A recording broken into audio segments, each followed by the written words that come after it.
Good morning. Standard 10th subject SST, book name लोकतांत्रिक राजनीति भाग 2। थोड़ा सा ध्यान देखें, 3-4 बुक्स हैं आपकी। संघवाद, संघ का मतलब इकट्ठा। जैसा आप जानते हैं कि भारत में अनेक राज्य हैं, अनेक केंद्र शासित प्रदेश हैं और अकॉर्डिंग ज्योग्राफी या नागरिक शास्त्र के हम भारत को एक संघ प्रदेश कहते हैं जिसमें विभिन्न प्रकार के राज्य हैं। संघवाद क्या है? आप जानते हैं कि हमारे देश में 2 प्रकार की सरकारें हैं। एक, जैसे जिस स्टेट में आप रहते हैं हरियाणा, तो इसको हम राज्य सरकार कहेंगे और राज्य सरकार में जो इस राज्य को चलाने के लिए जो अधिकार दिए गए हैं वो मुख्यमंत्री के पास हैं। और आप जानते हैं कि हरियाणा का मुख्यमंत्री श्री मनोहर लाल खट्टर हैं। ये एक राज्य है और बहुत से ऐसे कानून जो मानने पड़ते हैं दिल्ली द्वारा घोषित, और दिल्ली में जो संघ के तहत सरकार है उसको हम केंद्र सरकार बोलते हैं, जिसके निर्णय पूरे भारतवर्ष में सभी को मान्य होते हैं। जैसे अभी ये जो कोविड-19 आया तो सारे अधिकार वो केंद्र सरकार के पास थे। जो केंद्र सरकार डायरेक्शन देती थी प्रत्येक राज्य सरकार उनको मानती थी, मानने के लिए बाध्य थे। तो वो केंद्र सरकार, जिसमें केंद्र की सरकार, और जिस केंद्र की सरकार का जो मुखिया होता है उसको प्रधानमंत्री कहते हैं। पिछले अध्याय में हमने बेल्जियम और श्रीलंका पढ़ा कि बेल्जियम में किस प्रकार संविधान के द्वारा सभी जातियों को अधिकार प्रदान किए गए। श्रीलंका में सिंहली लोगों को ज़्यादा अधिकार दिए गए, तमिलों को वहाँ पर दबाया गया। भारत दुनिया का एकमात्र अजूबा देश है जिसमें अनेक धर्म है, अनेक संप्रदाय है, अनेक जातियाँ हैं, अनेक बोली बोलने वाले लोग हैं। शायद संसार का एकमात्र देश है कि एक राज्य से दूसरे राज्य के लोग आपस में बात नहीं कर सकते, अर्थात उनकी भाषा नहीं समझ सकते। हिंदी भाषी राज्य यदि दक्षिण में चला जाए तो कन्नड़ भाषा को नहीं समझेगा, तमिल भाषा को नहीं समझेगा, केरल भाषा को नहीं समझेगा। यानी कि इस प्रकार एक दुनिया का एकमात्र इस प्रकार का देश है। लेकिन फिर भी जहाँ तक एकता की बात आती है, सार्वभौमिक एकता देश की बात आती है, पूरा देश एक साथ खड़ा होता है। तो ये संघवाद था, ये जो पहले हम पढ़ चुके थे।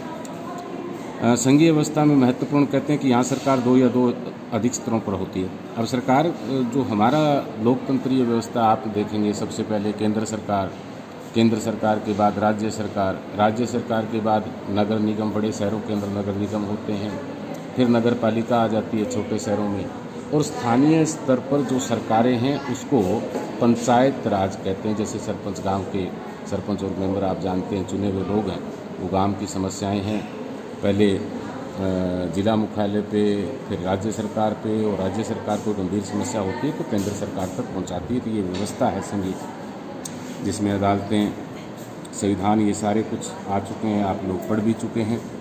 केंद्र और विभिन्न राज्य सरकारों के बीच सत्ता का बंटवारा हर संघीय सरकार, यानी कि केंद्र के पास क्या अधिकार है।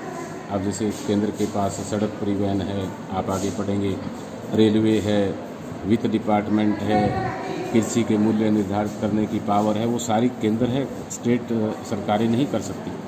स्टेट सरकारें आप इसमें पढ़ेंगे कि उनको कौन कौन से अधिकार दिए गए हैं। अब भारत में संघीय व्यवस्था, आइए संविधान की शुरुआत में बहुत ही दुखद और रक्त रंजित विभाजन। आप जानते हैं, आप इतिहास में पढ़ते हैं कि 1947 में बड़ा दुखद दिन था। वैसे भी दुखद रहा कि बहुत लंबे समय तक मुगलों के अधीन भारत रहा। आप थोड़ा पीछे जाएंगे कि हमारा देश आध्यात्मिक रहा और उसी के कारण शायद हम गुलाम रहे। सोमनाथ के मंदिर पर लुटेरे आए, मोहम्मद गजनी, मोहम्मद गौरी, बाबर जैसे, और तब से देश का दुर्भाग्य रहा। और मुगलों के जाने के बाद अंग्रेज़ों ने 1857 से लेकर 1947, और मुख्य तौर पे 1600 से लेकर 1947, 250 साल तक इस देश को लूटा। और उसके बाद जब अंग्रेज़ गए तो भारत के 2 टुकड़े करके गए, भारत और पाकिस्तान के बीच में। लेकिन उसके बाद भारत का अपना संविधान लागू हुआ और उस संविधान के तहत देश कुछ संविधान प्रदत्त अधिकारों को, अनुसूचियों को चेंज करते करते आगे बढ़ रहा है। अब राज्य सूची में पुलिस, व्यापार, वाणिज्य, कृषि, सिंचाई जैसे प्रांतीय स्थानीय महत्व के विषय, ये राज्य सूची के काम है। और ऊपर वाले संघ सूची में प्रतिरक्षा, विदेशी यानी कि विदेशी कोई आक्रमण है, बॉर्डर की रक्षा करना है, बैंकिंग है, संचार है, मुद्रा है, ये सारे विषय केंद्र सरकार के हैं, राज्य सरकार के नहीं हैं। समवर्ती सूची में शिक्षा, वन मजदूर, संघ विवाह, गोद लेना, उत्तराधिकार जैसे विषय जो केंद्र राज्य सरकार आपस में मिलकर इनका हल करते हैं। अब पढ़ते आते हैं कि तो हमारे यहाँ सबसे पहले केंद्र सरकार, उसके बाद राज्य सरकार, और राज्य सरकार के बाद में हमने स्थानीय स्वशासन की बात की थी। केंद्र सरकार केंद्र सरकार के अधीन राज्य जैसे दिल्ली है, चंडीगढ़, लक्षद्वीप, इस प्रकार के। और ये वाला अब जो थोड़ा पार्ट है इसको आपने चेंज करना होगा। इसमें लिखा भारत का एक जम्मू कश्मीर एकमात्र राज्य है। 370 धारा थी जो हट गई। अब भारत में ऐसा कोई विशेष राज्य नहीं है, यानी सभी राज्यों को पूर्ण रूप से वो समान अधिकार है जो संघ सूची में है, और केंद्र के पास पूर्ण अधिकार है।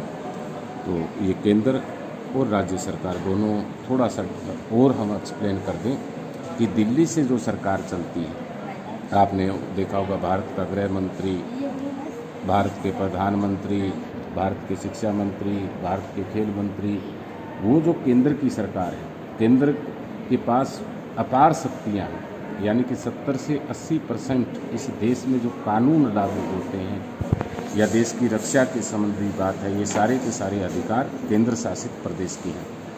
और राज्य सरकारों के पास शिक्षा का मतलब ये है कि बहुत सी राज्य सरकार हिंदी भाषी है, कोई पंजाबी भाषी है, कोई कन्नड़ भाषी है, कोई तमिल भाषी है, तो कुछ अधिकार राज्य सरकारों को दिए गए हैं।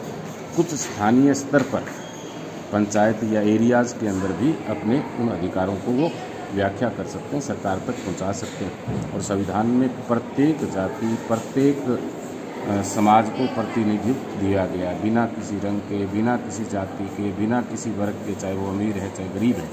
तभी तो अब्दुल कलाम जैसे भारत में राष्ट्रपति बन सकते हैं, ज्ञानी जैल सिंह जैसे राष्ट्रपति बन सकते हैं, डॉक्टर मनमोहन सिंह जैसे प्रधानमंत्री बन सकते हैं, देवगौड़ा जैसे प्रधानमंत्री बन सकते हैं, चंद्रशेखर जैसे प्रधानमंत्री बन सकते हैं, नरेंद्र मोदी जैसे प्रधानमंत्री बन सकते हैं। ये संविधान के कार्य हैं, क्योंकि इसको पूरा आपने 2 बार थोड़ा सा पढ़ना है।